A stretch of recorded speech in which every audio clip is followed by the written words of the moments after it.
কেমন আছো বন্ধুরা? আমি তোমাদের পলাশ স্যার আবারও তোমাদের সামনে বেশ কিছু অঙ্ক নিয়ে চলে এসেছি এবং এই অঙ্কগুলো আরআরবির বিভিন্ন পরীক্ষাতে এসেছে। এবং সামনে যারা আন্ডার গ্র্যাজুয়েট এনটিপিসির জন্য প্রিপারেশন নিচ্ছ অথবা আরআরবি গ্রুপ ডির জন্য প্রিপারেশন নিচ্ছ, এছাড়া WB SSC group C group D বা কলকাতা পুলিশ বা ওয়েস্ট বেঙ্গল পুলিশের জন্য প্রিপারেশন নিচ্ছ, তাদের জন্য এই অঙ্কগুলো কিন্তু খুবই হেল্পফুল। এবং আশা করব তোমরা প্রথম থেকে শেষ পর্যন্ত অঙ্কগুলো দেখবে। এবং ভিডিওটা যদি তোমাদের ভালো লেগে থাকে অবশ্যই চ্যানেলটাকে সাবস্ক্রাইব করে দিও আর বন্ধুদের মধ্যে শেয়ার করে দিও। তো চলো আমরা অঙ্ক শুরু করি। দেখো প্রথম অঙ্কটা কি বলেছে, 68 কেজি ওজনে একজন পুরুষের পরিবর্তে একজন নতুন পুরুষকে নিলে 10 জন পুরুষের গড় ওজন 1.5 কেজি বৃদ্ধি পায়, নতুন পুরুষটির ওজন কত? তাহলে দেখো 10 জনের উপরে কত করে বৃদ্ধি পাচ্ছে? 1.5 কেজি। তার মানে টোটাল কত বৃদ্ধি পাচ্ছে সেটা বের করব। তাহলে 10 × 1.5 মানে কত কেজি বৃদ্ধি পাচ্ছে বলো তো? 15 কেজি বৃদ্ধি পাচ্ছে। তাহলে এবার নতুন যে পুরুষটা এসছে তার ওজন কিভাবে পাবো? এই 15 কেজি আর যে পুরুষটা চলে গেছে তার ওয়েটটা যোগ করে দিলেই আমরা নতুন পুরুষটার ওজন পেয়ে যাব। তাহলে নতুন পুরুষটার ওজন কত বলো তো? 83। Option A is the correct answer. আশা করি তোমাদের বোঝাতে পেরেছি। নেক্সট, পরের অঙ্কে চলো। দেখো এখানে কি বলেছে, 36 কেজি বারুদে, 27 কেজি লবণ, 5.4 কেজি কাঠকয়লা এবং কিছু পরিমাণ সালফার থাকে, সালফারের শতাংশ নির্ণয় করতে হবে। তাহলে দেখো 36 কেজির টোটাল বারুদ, তার মধ্যে 27 কেজি আছে লবণ। তাহলে 36 দিয়ে 27 তুমি বাদ দাও 36 কেজি থেকে, তাহলে আমরা কত কেজি পড়ে থাকে? 9 কেজি। এই 9 কেজির মধ্যে আবার দেখো 5.4 কেজি কি আছে না কাঠকয়লা আছে। তাহলে আমার বলো তো সালফার কত আছে? সালফার আছে, এটা মাইনাস করলে 9 থেকে 5.4 মানে 6, এদিকে হচ্ছে পয়েন্ট বসিয়ে দাও, 6 মানে 3, 3.6 কেজি হচ্ছে আমাদের সালফার পড়ে আছে। তাহলে আমাদের পার্সেন্টেজ বের করতে বলেছে। তাহলে বাই 36 কিলোর মধ্যে, 36 কেজির মধ্যে পড়ে আছে 3.6, আর পার্সেন্টেজ করার জন্য 100 দিয়ে গুণ। তাহলে দেখো এখান দিয়ে পয়েন্টটা তুলে এখানে কি করব, নিচে 10 বসিয়ে দেবো। ঠিক আছে না? তাহলে 36 36 কাটো, শূন্য দিয়ে একটা শূন্য কেটে দাও। তাহলে কত পার্সেন্ট সালফার ছিল? না 10% বা 10% সালফার ছিল। অপশান দেখো এটা সি হবে, এটা বি হয়ে গেছে, এটা সি হবে, এটা বি হবে। ঠিক আছে, তাহলে আমাদের অ্যান্সার হয়ে যাবে option C is the correct answer. 10% sulphur ছিল। আশা করি বোঝাতে পেরেছি। নেক্সট, পরের অঙ্কে যাই। দেখো বলেছে একজন পাইকার এক টিন তেল 540 টাকায় বিক্রি করে এবং 10% লোকসান করে। এখন যদি সে দ্বিতীয় টিনের তেল 696 টাকায় বিক্রি করার সিদ্ধান্ত নেয়, তাহলে দ্বিতীয় টিনের বিক্রিতে তার লাভের শতাংশ নির্ণয় করো। তাহলে দেখো আমরা এটাকে কত শর্টে করছি। তাহলে দেখো আমরা যদি বলতে পারি এই 540 = 10% ক্ষতি মানে কত? 90 টাকায় বিক্রি করেছে। তাহলে 1 = কত? 540 আর 696 টাকায় কত? তাহলে এটাকে কাটো, শূন্য শূন্য কেটে দাও, এটা দিয়ে কাটো, 9 দিয়ে 6 × 9 = 54, 6 দিয়ে যদি এটা কাটো হবে 116, তাই না? তাহলে 116, তাহলে আমাদের কত পার্সেন্ট তার লাভ হলো? তাহলে 116 থেকে 100 মাইনাস দিয়ে দাও, দিলেই হয়ে যাবে আমাদের 16%। এটা হবে অ্যান্সার। বা তোমরা এইভাবেও করতে পারো। কীভাবে করবে দেখো, দেখো বলেছে 540 টাকার উপর তার 10% ক্ষতি হয়েছে, তাই না? তাহলে 10%, তাহলে এটা আমি কি বলতে পারি? এইটাই সমান 90। ঠিক আছে না? 100 করলে আমরা কি হবে? আসল দাম পেয়ে যাব বা ক্রয় মূল্য পেয়ে যাব। তাহলে শূন্য শূন্য কাটো, তাহলে 9 দিয়ে কাটলে 6 × 9 = 54, মানে 600 টাকা তার দাম ছিল, কিন্তু সে 540 টাকাতে বিক্রি করতে তার 10% লস হয়েছে। এবার বলেছে যদি আমি 696 টাকায় বিক্রি করি, তাহলে আমার লাভের হার কত? তাহলে দেখো 600 টাকার জিনিসটা 696 টাকায় বিক্রি করছে, লাভ হচ্ছে কত? তাহলে 696 মাইনাস 600 করো। ওকে, তাহলে লাভ কত বলো তো? 96। এবার তাহলে আমরা পার্সেন্টেজ বের করবো কি? 96 টাকা লাভ হয় কত টাকার উপরে? 600 টাকার উপরে। আর পার্সেন্টেজ করার জন্য 100 দিয়ে গুণ, তাহলে দেখো শূন্য শূন্য কেটে দাও, তাহলে দেখো 6 × 16 = 96, তাহলে দেখো এখানেও 16%। তো তোমরা যেভাবে খুশি করতে পারো, এইভাবে বা এইভাবে, যে কোনোভাবে করলে কিন্তু তোমাদের অ্যান্সার ঠিক হয়ে যাবে, কোনো ভুল হবে না। আশা করি বোঝাতে পেরেছি। নেক্সট, পরের অঙ্কে যাই। দেখো এখানে কি বলেছে, মান নির্ণয় করতে বলেছে। এবং দেখো এখানে তোমরা দেখবে কি কটা 777 আছে, দেখো 4টে আছে। তাহলে আমরা এখানে কি লিখবো, 777 ইন্টু 4 প্লাস, আচ্ছা এবার ব্র্যাকেট দাও। আচ্ছা দেখো এদের সবার লসাগু 5 হবে না? অবশ্যই 5 হবে। দেখো এবার ওপরের গুলো যোগ করে বসিয়ে দাও। 1 আর 2 3, 3 আর 3 6, 6 আর 4 10, তাই না? তাহলে 10/5, তাহলে এখান থেকে 5 দিয়ে এটা কাটো 2। তাহলে এটা যদি আমি গুণ করি কত হবে, 4 7 28 8, হাতে থাকে 2, 4 7 28 আর 2 30 শূন্য, হাতে থাকে 3, আর 4 7 28 আর 3 হচ্ছে 31, প্লাস এদিকে 2 করতে হবে। তাহলে এটা কি হবে না 3110। তাহলে অ্যান্সার হয়ে যাবে option A is the correct answer. আশা করি বোঝাতে পেরেছি। নেক্সট পরের অঙ্কে যাই। দেখো এখানে কি বলেছে, জন চিহ্নিত দামের উপর 25% ছাড়ে একটা ল্যাপটপ কিনেছে। যদি সে ল্যাপটপের জন্য এত টাকা দেয় তাহলে তার চিহ্নিত দাম কত হবে? তাহলে খুবই ভালো কথা। তাহলে দেখো সে 25% ছাড়ের ল্যাপটপটা কিনেছে, মানে 100 টাকার যদি আমি তার দাম ধরি, আমি যদি তাকে 100 টাকার টোটাল দাম, মানে এটা মার্ক প্রাইস, জানো তো এটা কি না, এটা মার্ক প্রাইস মানে বিক্রয় মূল্য, এটা ফেলা আছে এবং তার উপর 25% ছাড় দিয়েছে, তাই না? তাহলে তো আমার তাহলে সেলিং প্রাইস কত হলো? তাহলে সেলিং প্রাইস কত হলো, 25 টাকা ছাড় দিলে, 25% ছাড় দিলে মানে 75 টাকায় বিক্রি করেছে, তাই না? এবার যদি বলেছে যদি সে ল্যাপটপটি এত টাকায় ল্যাপটপটির জন্য এত টাকা দেয় তাহলে তার চিহ্নিত মূল্য মানে মার্ক প্রাইস আমাদের বের করতে হবে। ভালো কথা। তার মানে আমরা কি বলতে পারি, এই 75 সমান কত না 28,473, ঠিক আছে না? তাহলে 1 সমান কত, বাই 75। আর চিহ্নিত মূল্যে ফিরতে গেলে আমাদের 100 দিয়ে গুণ করতে হবে। তাহলে 100 দিয়ে গুণ করা আছে, এটা দিয়ে 25 দিয়ে কাটো 3, এটা 25 দিয়ে কাটলে 4। আচ্ছা এটা 3 দিয়ে কাটবে তো অবশ্যই, 3 9 27, তাই না? 14, 3 4 12, 12 মানে এখানে কত হচ্ছে 2 27, 3 9 27 আর 3 1 3, তাহলে কেটে গেল। তাহলে আমার 3 দিয়ে এটা কেটে গেল। এবার 4 দিয়ে জাস্ট গুণ করে দিলেই আমাদের অ্যান্সার বেরিয়ে যাবে। তাহলে 4 1 4, 4 9 36 6, হাতে থাকে 3, 4 4 16 আর 3 হচ্ছে 19 9, হাতে থাকে 1, 4 9 36 আর 1 37। তাহলে আমাদের দাম হচ্ছে 37,964 টাকা। তাহলে অপশান সি ইজ দ্য, না দাঁড়াও, option D is the correct answer. 37,964 টাকা হচ্ছে অপশান ডিতে আছে। তাহলে ডি হবে আমাদের সঠিক উত্তর। আশা করি বোঝাতে পেরেছি। নেক্সট পরের অঙ্কে যাই। দেখো এখানে কি বলেছে, এ একা একটি কাজ 39 দিনে করতে পারে, সেখানে বি একা 52 দিনে করতে পারে। তারা দুজনেই একসাথে কাজ শুরু করে, কিন্তু এ কাজ শেষ হওয়ার 3 দিন আগে চলে যায়। তারা একসাথে কত দিনে কাজ করছিল? তাহলে দেখো আমরা এখানে কি করব, প্রথমে 39 আর 52 লসাগু কত হয় সেটা বের করে নাও, 39 আর 52। দেখো 13 দিয়ে যাবে, 3 13 39 আর 4 13 52। তাহলে 3 13 39 আর 39কে 4 দিয়ে গুণ করলেই তাদের লসাগু পেয়ে যাব। তাহলে 4 9 36 6, হাতে থাকে 3, আর 3 4 12 আর 3 15, তাহলে 156। তাহলে আমি এদের এলসিয়াম পেলাম কত, 156। তাহলে আমরা এটা ধরে নেব টোটাল কাজের এফিসিয়েন্সি, টোটাল কাজ এটাই। ওকে, তাহলে দেখো দুজনে আছে, দুটো দাগ টানবো, একটা হচ্ছে এ আর একটা হচ্ছে বি। দেখো বলেছে এ 39 দিনে করতে পারে, মানে প্রত্যেক দিন সে কত করে করে না, প্রত্যেক দিন সে 4 পার্ট করে করেই বলে কিন্তু 156 পার্ট করতে তার 39 দিন লেগে যাচ্ছে। আর বি কত দিনে করে, 52 দিনে করে, মানে প্রত্যেক দিন সে 3 পার্ট করে করছে বলেই কিন্তু তার 52 দিন লেগে যাচ্ছে 156 পার্ট করতে। বলেছে তারা দুজনে একসাথে কাজ শুরু করে কিন্তু কাজ শেষ হওয়ার 3 দিন আগে এ চলে গেছে, তাই না? তাহলে দেখো যদি লাস্ট 3 দিন আগে এ চলে যায়, আমরা বলতে পারি না লাস্ট 3 দিন আমার বি কাজ করেছে, তাহলে বি 3 দিনে কত করে, 3 পার্ট করে তো করে 3 দিনে, তাহলে সে 9 পার্ট করেছে। তাহলে এখান দিয়ে আমরা যদি 9 বাদ দিয়ে দিই তাহলে কত পড়ে থাকে দেখো, এখান থেকে যদি 9 বাদ দিই 147 পড়ে থাকবে, তাই না? এবার দেখো তারা যদি দুজনা মিলে কাজ করত, কত করে করতো, দুজনা দিনে 7 পার্ট করে করতো, তাহলে 147 পার্ট করতে তাদের কত দিন লেগেছিল দেখে নিই। তাহলে 7 দুগুণে সার দোকানে 14 আর হচ্ছে 7 × 7 21 দিন তাদের টাইম লেগেছিল।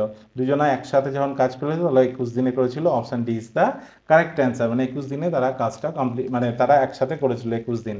আশা করি বুঝতে পেরেছো। চলো নেক্সট পরের অঙ্কে যাই। দেখ এখানে কি বলেছে, 3 মাসের জন্য 875 টাকা বিনিয়োগ করলে সুদ হিসাবে 21 টাকা খরচ হয়েছে, তাহলে প্রতি বছর সরল সুদের হার কত? তাহলে সুদ আমাদের বলেছে 21 টাকা, লিখে দাও। ঠিক আছে না? এবার দেখো, আর আমাদের আসল কত বলেছে 875। ঠিক আছে না? কত মাসের জন্য খরচা হয়েছে 3 মাস। আর পার্সেন্টেজ বের করতে হবে, তাহলে আমি আর বের করব আমাদের, তাই না? আর আমরা বের করব। আচ্ছা, মাসটাকে বছরে করার জন্য 12 দিয়ে ভাগ করে নিতে হবে। আর নিচে 100 তো থাকেই জানো, তাহলে ইন্টু করে দাও। তাহলে দেখো এবার তোমরা কাটাকুটি করো। আচ্ছা, 3 দিয়ে 21 কাটো 7। আচ্ছা, 7 দিয়ে যদি 875 কাটি, কাটবে কি দেখে নি। 7 একে 7 কাটলো, এদিকে হচ্ছে 17, 7 দোকানে 14, 5 7 35, কেটে গেছে। তাহলে 125, তাহলে 25 আর 125 কাটো। তাহলে 25 দিয়ে কাটলে এটা 5, এটা 25 দিয়ে কাটলে 4। আচ্ছা, তাহলে আমাদের রইলো কি? তাহলে আমাদের আর এর মান বেরোবে। তাহলে আর সমান কি বলতে পারি? 48/5, তাই না? তাহলে 48কে যদি আমি 5 দিয়ে ভাগ করি, তাহলে কত যাচ্ছে? 5 9 45, আর ওদিকে কত থাকছে? 3। তাহলে 9 পূর্ণ, আচ্ছা 9 পূর্ণ না, এখানে যেহেতু পূর্ণ দেয়নি তাহলে এখানে ভাগ চেয়েছে আবার। চলো পয়েন্টে বের করে নিই। তাহলে 5 9 45, তাহলে আমার পড়ে থাকলো 3, তাহলে একটা দশমিক বসিয়ে নিতে হবে। আর 5 6 30, তাহলে 9.6 হচ্ছে আমাদের, 9.6% হচ্ছে আমাদের সঠিক অ্যান্সার। তাহলে রেট অফ ইন্টারেস্ট কত? 9.6%। ওকে, আশা করি বুঝতে পেরেছো। নেক্সট পরের অঙ্কে যাই। দেখো কি বলেছে, রঘু তার 16 বছর বয়সী মেয়ের নামে একটি স্কিমে 5 লক্ষ টাকা বিনিয়োগ করে, যার উপর বার্ষিক 5% চক্রবৃদ্ধি সুদ দেওয়া হয়। মেয়ের 18 বছর বয়সে মোট কত টাকা পাবে? তার মানে আমরা এখান থেকে বলতে পারছি যে 2 বছরের চক্রবৃদ্ধি সুদ আমাদের বের করতে হবে। তাহলে দেখো, আচ্ছা বলো তো, 5 লক্ষ টাকার 5 লক্ষ টাকার 5 লক্ষ টাকার 10% ইন্টারেস্ট কত হয়? তো 10% ইন্টারেস্ট কত হয় বলো তো? না, 5 লক্ষ টাকার 10% ইন্টারেস্ট 50, তাই না? 50,000 হয়, তাহলে তার হাফ করে দিলে 5% হয়ে যাবে। হাফ মানে কত? 25,000। তার মানে 1 বছরের সুদ কত পায়? 5 লক্ষ টাকার উপরে 5% হারে 25,000 টাকায়। আচ্ছা বলো তো, দ্বিতীয় বছরে ফের 25,000 টাকা পাবে তো? এটা তো গেল ফার্স্ট ইয়ারের গল্প। প্রথম বছরে সে এই সুদটা পেল। সেকেন্ড বছরে সে আবার কি পাবে? আবার 25,000 টাকা পাবে। আর এই যে 25,000 টাকা প্রথম বছরে পেয়েছিল, চক্রবৃদ্ধি সুদ মানে কি? সুদের ওপর সুদ। আচ্ছা বলো তো, এর 10% কত? 2,500 টাকা, তার অর্ধেক করে দাও। তাহলে কত হবে? 1,250 টাকা হবে। 5%, তাহলে এটা পেলাম টোটাল হচ্ছে সেকেন্ড ইয়ারে। ঠিক আছে, তাহলে এবার সব কটাকে যোগ করে দাও, তাহলে এটা কত হবে? 50,000, তাই না? প্লাস এখানে 1,250। ঠিক আছে, আর এর সাথে 5 লাখ যোগ করে দাও, দিলে আমাদের অ্যান্সার বেরিয়ে যাবে। তাহলে অ্যান্সার হবে 55,1,250। তাহলে অ্যান্সার হবে option D is the correct answer. আশা করি বোঝাতে পেরেছি। তো চলো নেক্সট পরের অঙ্কে যাই। দেখো এখানে কি বলেছে, একই সময়ে এ এবং বি দুটো ভিন্ন স্থান থেকে 240 কিমি দূরে একে অপরের দিকে অগ্রসর হতে শুরু করে। এ ও বি এর গতির অনুপাত 5:7। বি এর গতি 84 কিমি/ঘন্টা। কত মিনিটে এ আর বি একে অপরের সাথে দেখা করবে? তাহলে ভালো কথা। দেখো আমাদের এ আর বি এর স্পিডের রেশিও দিয়ে দিয়েছে, তাই না? এ আর বি এর রেশিও কত দিয়েছে? 5:7। ঠিক আছে না? তাহলে দেখো আমাদের বির গতি বলেই দিয়েছে 84, তাহলে 7 সমান 84 বলতে পারি, তাই না? আচ্ছা বলো তো, 7-এর কত গুণ? না, 7-এর 12 গুণ। তাহলে দেখো আমরা যদি এটা টোটাল করি, তাহলে এটা টোটাল করলে কত হবে? 12। তাহলে এদের রিলেটিভ স্পিড পেয়ে যাবো না? তাহলে 12-র সাথে তুমি যদি 12 গুণ করে বসিয়ে দাও, তাহলে কত হবে? 144 হবে এদের রিলেটিভ স্পিড। তাহলে আমরা কি করলাম? এর সাথে 12 গুণ করে দিলাম। ঠিক আছে, তাহলে রিলেটিভ স্পিড গেলাম 144। আমরা এবার কি জানি? না, আমরা এবার কি জানতে চেয়েছে? না, সময় জানতে চেয়েছে। তাহলে আমরা টাইম বের করতে গেলে কিভাবে করি না, টাইম ইকুয়ালস টু তোমরা সবাই জানো নিশ্চয়ই ডিস্টেন্স বাই স্পিড, তাই না? তাহলে আমাদের ডিস্টেন্স কত বলেছে 240 আর স্পিড বলা আছে 144। তাহলে দেখো এইটা যদি তোমরা 6 দিয়ে কাটো, তাহলে এটা যদি 6 দিয়ে কাটো কত হবে 4 6 24, এটা 6 দিয়ে কাটলে হবে কত তোমার হচ্ছে 6 দুকানে 12 4 6 24, তাই না? তাহলে দেখো এটা আরও কাটবে। আচ্ছা এটা যদি 8 দিয়ে কাটো, আর 5 আষ্টে 40 আর 3 আষ্টে 24, তাহলে হচ্ছে 5/3, তাই না? তাহলে এটাকে কি বেরোলো, এটা তো ঘন্টা, এটাকে মিনিট করার জন্য কি করবো 60 দিয়ে গুণ করে দাও, তাহলে 3 কুড়ি 60 আর 5 কুড়ি 100, মানে 100 মিনিট পরে তাদের সাক্ষাৎ হয়েছিল। Option B is the correct answer. আশা করি তোমাদের বোঝাতে পেরেছি। নেক্সট পরের অঙ্কে যায়, দেখো একটা সরল নির্ণয় করতে দিয়েছে। এখানে দেখো বলেছে সরলটা মুখে মুখেই আমাদের হয়ে যাবে। দেখো 12কে যদি 3 দিয়ে, আমরা কি জানি প্রথম ব্র্যাকেটের ফার্স্ট কাজ, কিন্তু ব্র্যাকেটের মধ্যে থাকলেও ভাগের কাজ প্রথম। তাহলে এই দুটো ভাগ করলে কত হয় বলো তো, 12কে 3 দিয়ে ভাগ করলে 4। আচ্ছা 11 থেকে 4 মাইনাস করো, তাহলে কত হবে তাহলে এখানে হবে 7, তাই না? তাহলে দেখো এদিকে আমাদের এবার কি করতে, 7 বেরিয়ে গেল, এবার দেখো কাদের কাজ, ভাগের কাজ। তাহলে দেখো এটা এটা দিয়ে এটা ভাগ করলে কত, এটা হচ্ছে 4 এক 4 দুকানে 8 আর ওদিকে 4 একে 4, তাই না 21। আর 21কে যদি 3 দিয়ে ভাগ করো কত 7, তাই না? এই 21টাকে যদি 3 দিয়ে ভাগ করো 7, তাহলে এদিকে এখানে মাইনাস হবে, তাহলে 7 7 কেটে গেল, ঠিক আছে না? তাহলে এবার দেখো 245 থেকে আমরা যদি 135 বাদ দিয়ে দিই তাহলে আমাদের অ্যান্সার হয়ে যাবে। তাহলে 245 থেকে তোমরা 135 মাইনাস করে দাও, তাহলে দেখো 5 এ 5 শূন্য, 3 আছে 4 1 আর 1, 110 হবে আমাদের সঠিক অ্যান্সার। আশা করি বুঝতে পেরেছ। নেক্সট পরের অঙ্কে যাই। দেখো এখানে কি বলেছে, এ এর বেতন বি এর বেতনের অনুপাত 4:5, বি আর সি এর বেতনের অনুপাত 3:4, এর বেতন ও সি এর বেতনের অনুপাত নির্ণয় করতে বলেছে। তাহলে দেখো আমরা এখানে লিখছি এ ইজ টু বি, এদের রেশিও কত বলা আছে 4:5, ওকে। আবার দেখো বি ইজ টু সি বলা আছে কি না, বি ইজ টু সি বলা আছে আমাদের 3:4। তাহলে দেখো এর পরে ফাঁকা ঘর আছে মানে এইটা দিয়ে ফিল করে দাও, আর এর ঘরের এক ঘর আগে ফাঁকা আছে মানে এর আগের দিয়ে ফিল করে দাও। তাহলে এটা যদি গুণ করো 4 5 20 ইস টু 3 5 হচ্ছে কত 15 আর 3 4 হচ্ছে 12। তাহলে আমরা এটা কি পেলাম, A is to B is to C পেয়ে গেলাম। ওকে, আমার বলেছে এ আর সি এর রেশিও বের করতে। তাহলে দেখো এ ইস টু সি কত হবে বলো তো, তাহলে হবে 12:20। তাহলে দেখো এবার যদি 4 দিয়ে কাটি সবটাকে, 3 4 12 আর 4 5 20, তাহলে 3:5 হবে আমাদের সঠিক answer. Option A is the correct answer. আশা করি বুঝতে পেরেছো। চলো পরের অঙ্কে যাই।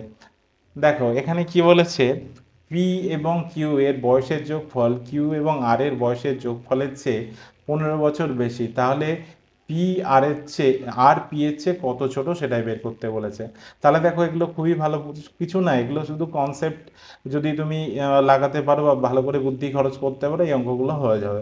তাহলে দেখো পি প্লাস কিউ লিখলাম, সমান সমান লিখতে পারি তো আর প্লাস কিউ প্লাস 15, ঠিক আছে না?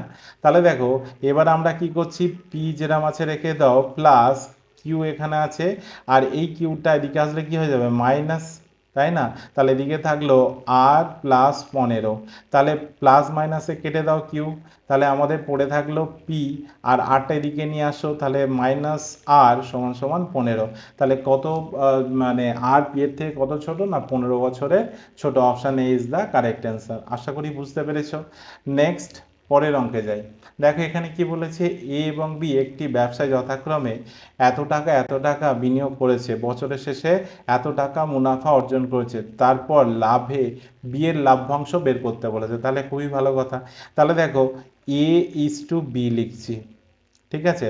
ধরে নাও বি 42 টাকা এনেছে আর এ এনেছে 56 টাকা, তাহলে এদের বছরের শেষে এটা পেয়েছে, তাহলে এটাকে ছোট করে দিয়ে আরো কেটে দেখো সাত দিয়ে কাটো, 6 7 42, 7 8 56।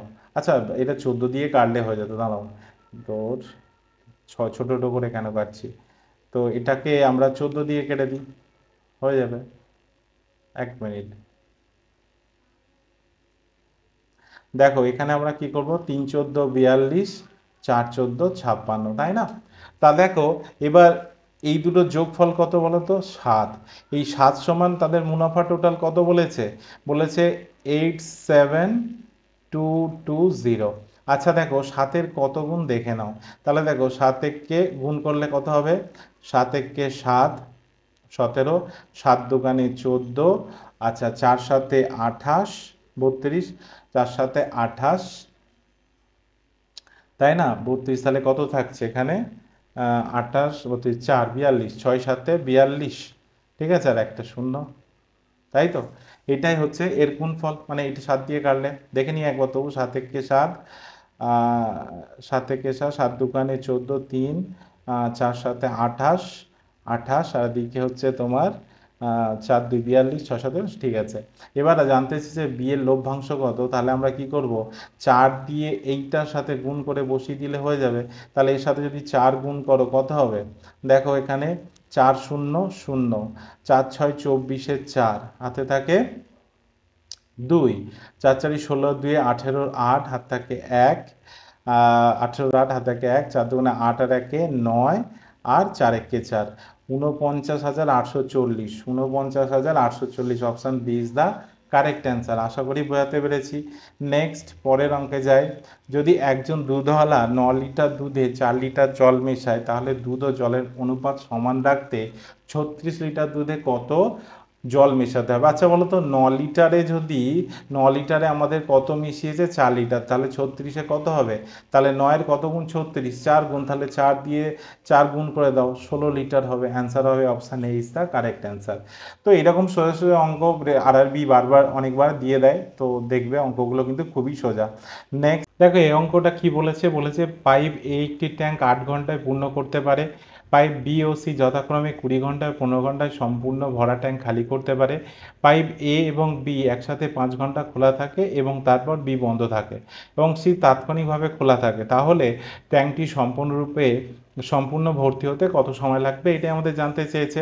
তাহলে দেখো 8 15 এবং 20 লসাগু কত হয় বলো তো, 120। এবার তোমরা জানতে চাইবে স্যার 120 কীভাবে বের করলেন, দেখো এগুলো হচ্ছে প্র্যাকটিস, তুমি যত প্র্যাকটিস করবে এগুলো কিন্তু মুখে মুখে হয়ে যাবে। তো দেখো 3টে পাইপ বলেছে, তাহলে 3টে দাগ টানবো। ওকে, তাহলে দেখো একটা হচ্ছে এ পাইপ, একটা হচ্ছে বি পাইপ, একটা হচ্ছে সি পাইপ। আচ্ছা এ পাইপে 8 ঘন্টায় এই 120 লিটারের যদি আমি ট্যাঙ্কটা ধরে নিই, 120 তার ক্যাপাসিটি, সে ভরে দেয়, তাহলে প্রতি ঘন্টায় সে কত ভরে, প্রতি ঘন্টায় সে 15 করে ভরে, তাহলে যেহেতু ভরে প্লাস। ওকে, এবার দেখো বি কত ঘন্টায় খালি করে, 20 ঘন্টায়, মানে প্রত্যেক ঘন্টায় কত করে খালি করে, 6 করে, তাহলে খালি করে মানে মাইনাস। আর সি 15 ঘন্টায় খালি করে, তাহলে প্রতি ঘন্টায় সে কত করে খালি করে, না 8 করে খালি করে, হ্যাঁ, সেই জন্য খালি করে, ওই জন্য মাইনাস। এবার দেখো কি বলেছে, পাইপ এ আর বি একসাথে 5 ঘন্টা খোলা থাকে। আচ্ছা বলো তো, এ আর বি একসাথে যদি খোলা থাকে কত করে ভরবে, তাহলে +15 থেকে -6 বাদ দিলে কত হবে আমাদের, তাহলে হবে 9, তাহলে 9 করে ভরে, তাহলে 5 ঘন্টা খোলা ছিল, কত ভরে ফেলেছে বলো তো, 5 ঘন্টায় সে তারা দুজনে মিলে 45 ভরেছে। তাহলে দেখো এখান থেকে আমি কি করব, 45 বাদ দিয়ে দেবো, তাহলে পড়ে থাকে কত বলো তো, 75, মানে এখনো 75 লিটার ধরতে পারো, যাই 75 ভরতে হবে। ঠিক আছে, এবার কি বলেছে, বি কে আমরা কি করেছি, বন্ধ করে দিয়েছি। এবার কি করেছে না, এ আর সি চলছে, তো সি কে চালিয়ে দিয়েছে, তাহলে এ আর সি একসাথে ভরলে কত করে ভরবে, 15 করে ভরে, 8 করে খালি করে, তাহলে প্রতি মুহূর্তে কত করে ভরবে, না 7 করে ভরবে। দেখো ঠিক আছে, 7 করে ভরতে, এই 75 ভরতে তার কত সময় লাগবে, তাহলে দেখো 7 10 70 আর 2 5, তাহলে হবে তোমার 10/5 7, তাহলে 10/5 7 ঘন্টা হবে আমাদের সঠিক answer. Option A is the correct answer. আশা করি বুঝতে পেরেছ। নেক্সট পরের অঙ্কে যাই। আচ্ছা দেখো এখানে অঙ্কটা কি বলেছে, একটি ট্রেন 1 কিলোমিটার দীর্ঘ একটি সেতু 1 মিনিটে এবং 750 মিটার দীর্ঘ একটি সুড়ঙ্গ 50 সেকেন্ডে অতিক্রম করে। ধরে নিচ্ছি ট্রেনটি একই গতিতে চলছে, তাহলে তার গতি কত? তাহলে দেখো এই ধরনের অঙ্ক থাকলে তোমরা কি করবে, আগে না ডিস্টেন্সটা মাইনাস করে দেবে। বলো তো 1 কিলোমিটার মানে কত, 1000 মিটার না? তাহলে 1000 মিটার থেকে তোমরা কি করবে, 750 মাইনাস করে দাও, তাহলে বলো তো কত মিটার পড়ে থাকলো, ডিস্টেন্সটা কত মাইনাস করলে 250। ঠিক আছে, আর দেখো সময়ের মাইনাস করে দাও, 60 মিনিট, 1 মিনিট মানে সরি 1 মিনিট মানে 60 মিনিট একদম, আর এখান দিয়ে 50 সেকেন্ড বাদ দিয়ে দাও, তাহলে ডিফারেন্স কত, 10 সেকেন্ডের। এবার কি করবে, আমরা আমরা যদি স্পিড বের করতে চাই তাহলে কি করব, না আমরা এখানে কি করব, আমরা জানি স্পিড মানে কি, ডিস্টেন্স বাই টাইম। তাহলে ডিস্টেন্স কত আছে 250, তাকে টাইমটা 10 দিয়ে ভাগ করে দাও। এবার কি করবে, আমরা যেহেতু কিলোমিটার পার ঘন্টা চেয়েছি, এটা তো মিটার পার সেকেন্ডে বেরোবে, তো এটা কিলোমিটার পার ঘন্টা করার জন্য কি করতে হবে, না 18-র 5 দিয়ে গুণ করে দাও। তাহলে দেখো 0 0 কাটো, এখান থেকে যদি 5 দিয়ে কাটো, 5 5 25, তাহলে 5 18 কত, 90। তাহলে স্পিড কত, 90 কিলোমিটার পার ঘন্টা, তাই না, বেরিয়ে গেল। এইভাবে করতে পারো, অথবা তোমরা এইভাবে করতে পারবে। আর একটা নিয়মে তোমরা করতে পারো, সেটা কি, ধরো তোমরা তো ট্রেনের দৈর্ঘ্য কত জানো না, তাহলে আমরা ধরে নিই ট্রেনের দৈর্ঘ্য কত, না এক্স। ওকে, তাহলে দেখো এক্স প্লাস, আর ওদিকে সেতুটার দৈর্ঘ্য কত বলেছে, 1 কিলোমিটার মানে 1000 মিটার, তাহলে প্লাস 1000। আচ্ছা, এটা অতিক্রম করতে সময় লেগেছিল 60 মিনিট, তাই না? তাহলে এই 60 হ্যাঁ 1 মিনিট মানে 60 সেকেন্ড, সরি 60 মিনিট বলছি, 60 সেকেন্ড। ওকে, তো সমান সমান দাও, তাহলে এদিকে দেখো এক্স প্লাস কত, না 750 ছিল কার, না সেতু কোনটা, না সড়ক, তাই না? এবং এটা অতিক্রম করতে কত সময় নিয়েছিল, 50 সেকেন্ড। তাহলে দেখো এই দুটো ক্যালকুলেশন করলেই আমাদের অ্যান্সার হয়ে যাবে। দেখো 0 0 এখান থেকে উড়িয়ে দাও। ঠিক আছে, এবার দেখো 5 দিয়ে যদি এটা গুণ করো, তাহলে হবে 5x প্লাস 5000 সমান সমান, এটা কি হবে, 6x প্লাস 6 দিয়ে যদি এটা গুণ করো হবে 750কে 4500। ঠিক আছে, তাহলে এবার কি করবে, দেখো আমরা কি করব, না দেখো এক্স এর মান বের করবো, তাহলে 4000, 5000 থেকে 4500 যদি মাইনাস দিই, তাহলে কত হবে, তাহলে আমরা এখানে পাবো 5500, আর ওদিকে পাবো এক্স, তাহলে এক্স সমান 500 পেলাম। তাহলে আমরা এক্সটা কি ধরেছিলাম, ট্রেনের দৈর্ঘ্য, তাহলে এটা হলো 500। এবার তোমার বলেছে স্পিড বের করতে হবে, তাহলে আমরা কি করব, দেখো আমরা যে কোনো একটা ইকুয়েশন ধরে নেবো। তাহলে দেখো এখানে এক্স এর মান লিখছি 500 প্লাস 1000 বাই কত, না 60, তাই না? তাহলে দেখো এইটা আমরা কি পাবো, তাহলে এখানে আমরা পাচ্ছি, হ্যাঁ, আর এটাকে আমরা ঘন্টা মিনিটে করার জন্য কি করব, 18/5 দিয়ে গুণ করে দেবো। দিয়ে এবার কাটাকুটি করো, দেখো এখানে কি পাবে, আমার এখানে জায়গাটা ছোট হয়ে গেছে, এদিকে লিখছি, তাহলে 1500/60 ইন্টু 18/5। ঠিক আছে না? তাহলে দেখো এখান দিয়ে 0 0 উড়িয়ে দাও। আচ্ছা, 6 দিয়ে কাটো, 3 6 18। ঠিক আছে, আচ্ছা এখানে দেখো 5 দিয়ে কাটো, 3 5 15 মানে 30। তাহলে দেখো সেই 90 কিমি/ঘন্টা আমাদের বেরোবে। তাহলে অ্যান্সার হয়ে যাবে option B is the correct answer. তো তোমাদের যেটা খুশি, মানে এইটা অথবা এটা, যেটা তোমাদের ভালো লাগবে সেইভাবে তোমরা করবে, করলে কোনো ভুল নেই, অ্যান্সার সঠিকই বেরোবে। আশা করি বোঝাতে পেরেছি। নেক্সট পরের অঙ্কে যাই। দেখো এখানে কি বলেছে, একটি ত্রিভুজের বাহুর দৈর্ঘ্য 5 সেমি, 7 সেমি এবং 10 সেমি, ত্রিভুজটির ক্ষেত্রফল বের করতে বলেছে, তার মানে বিষমবাহু ত্রিভুজের কথা বলা হয়েছে। তাহলে দেখো আমরা বিষমবাহুতে বা যে সূত্রটা, সেই সূত্রে ফেলতে হবে। তাহলে আগে এস বের করে নিতে হবে। এস কিভাবে বের করব, না এই কটা যোগ করে 2 দিয়ে ভাগ, তাহলে 5 প্লাস 7 প্লাস 10/2 করলে আমরা এস এর মান পেয়ে যাব। তাহলে এস এর মান পাবো কত এখান দিয়ে বলো তো, 10 আর 7 17, 17 আর 5 22, তাই না? তাহলে 22/2, 2 দিয়ে 22 কাটো, 11। ঠিক আছে, তাহলে এবার দেখো সেই ফর্মুলাটা ফেলে দিতে হবে, মানে ত্রিভুজের ক্ষেত্রফলের সূত্রের ফর্মুলা। তাহলে ফর্মুলাটা কি, না এস ইন্টু এস মাইনাস এ, এস মাইনাস বি, আর হচ্ছে তোমার এস মাইনাস সি। তাহলে দেখো এস এর মান তো আমরা পেয়ে গেছি, এবিসির মান দেয়া আছে। তাহলে দেখো এস কত, 11। ঠিক আছে না? তাহলে দেখো এখানে যদি 11 থেকে 5 বাদ দাও, তাহলে কত হয় বলো তো, 6। আচ্ছা, এখানে যদি 11 থেকে 7 বাদ দাও, কত হয় বলো তো, 4। আচ্ছা, এখানে যদি 11 থেকে 10 বাদ দাও কত হয় বলো? 1। তাহলে দেখো আমরা এবার কি লিখতে পারি, তাহলে এখানে যদি আমরা 4টাকে বাইরে নিয়ে আসি তাহলে কি হবে? 2 হয়ে যাবে, 2 2 4, তাহলে 2√66 হবে আমাদের answer. Option B is the correct answer. আশা করি তোমাদের বোঝাতে পারলাম। চলো পরের অঙ্কে যাই। দেখো এখানে কি বলেছে, বলেছে দুটি সংখ্যার গুণফল এত এবং তাদের এইচসিএফ বা গসাগু এত, তাদের লঘিষ্ঠ সাধারণ গুণিতক নির্ণয় করো, মানে তাদের এলসিএম বের করতে হবে। তার মানে কি জানি আমরা, কি জানি এলসিএম ইন্টু এইচসিএফ সমান সমান দুটি সংখ্যার গুণফল। ঠিক আছে, তাহলে দেখো এখানে আমাদের এলসিএম রেখে দিলাম, আমাদের এলসিএমটাই তো বের করতে হবে। এইচসিএফ কত বলা আছে? 8, আর দুটি সংখ্যার গুণ বলা আছে কত? 1472। ঠিক আছে, তাহলে বলো তো এলসিএম কি পাবো আমরা? তাহলে এলসিএম সমান সমান 1472কে যদি 8 দিয়ে ভাগ করি তাহলে কত হবে? দেখো 8 একে 8, আর এখানে থাকলো 6 মানে 67, 8 8 64, আর 4 8 32। তাহলে আমাদের অ্যান্সার হয়ে যাবে, লসাগু কত হবে? 184। আশা করি বুঝতে পেরেছো। সো ফ্রেন্ডস, আমি পলাশ স্যার ছিলাম তোমাদের সাথে। ভিডিওটা কেমন লাগলো অবশ্যই কমেন্টসে জানিও। যারা এই মুহূর্তে আমার চ্যানেলে নতুন আছো তারা আমার চ্যানেলটাকে সাবস্ক্রাইব করে দিও। যারা অলরেডি আমার চ্যানেলটাকে সাবস্ক্রাইব করে দিয়েছো তাদেরকে অসংখ্য ধন্যবাদ। তো সবাই সুস্থ থাকো, ভালো থাকো। তো আবার দেখা হচ্ছে নেক্সট ভিডিওতে। ধন্যবাদ।